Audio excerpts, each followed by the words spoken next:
How many of you know any 55-year-old women that travel to another country by herself just to volunteer? Well, that was me a couple years ago. And I got on the plane and I met this gentleman, and he said, you know, if you're in Lima, my nieces and I can show you around. I thought, okay, well, that's not so creepy, you know, with the nieces in there. So I thought, well, maybe. I get to my host home in this really dangerous neighborhood. I'm not allowed to go outside by myself. And when you're in the taxi, they're telling you, put your things down, and they're scared, you know, so you know it's not great. So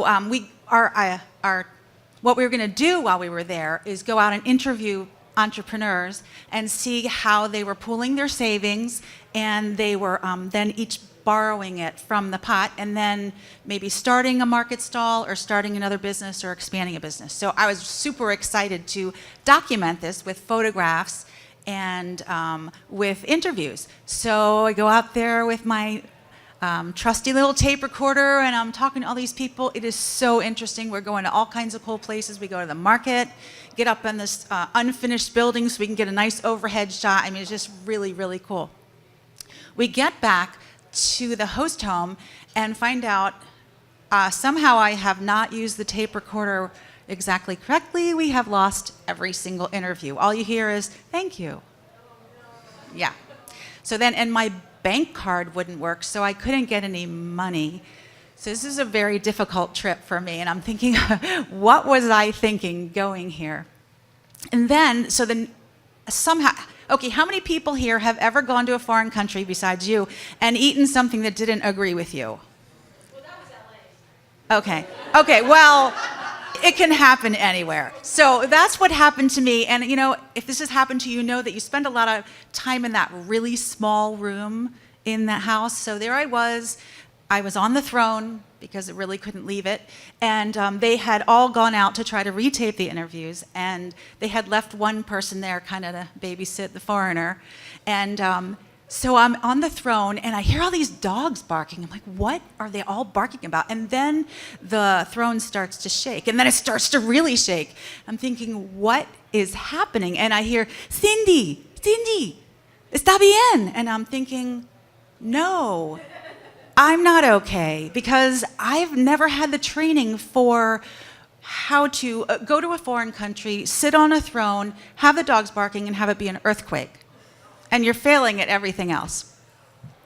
Unfortunately, I had already booked another plane up to Cusco, which is way up in the mountains, to see, you know, the real Peru and take pictures of, you know, maybe some llamas and some ponchos. So I go up there, and the people told me in order to not get altitude sickness, you have to drink coca tea. And I'm not sure what the symptoms of drinking too much coca tea is versus altitude sickness, but when I got up there, my head was pounding. My heart was pounding, and I couldn't sleep. I put earplugs in. I had a poncho over my head because I was cold, and my bed starts shaking. And I think, wait a minute, I didn't hear any dogs. It might be okay. But it turns out there was a heavy metal concert just outside in the courtyard outside my hostel. And I'm just about to have a breakdown, but I finally get on the plane back to Lima, and I'm so bored, and I just want like a normal cultural experience, I think. And I had not thought that it would be so very foreign. So I call up this gentleman, and he and his nieces come and get me, and they take me to this museum.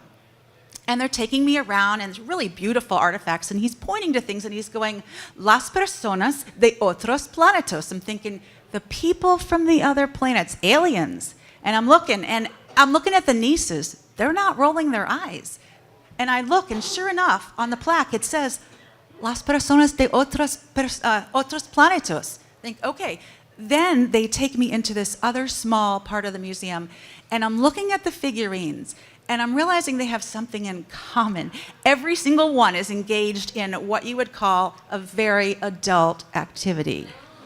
I don't know where to look. I look at the nieces. They're fine with it. How can they be fine with it? They're there with their uncle, and they're teenagers. So at any rate, I decided that after this, I would not travel alone to a developing country. And if anything started to shake, I would be out of there.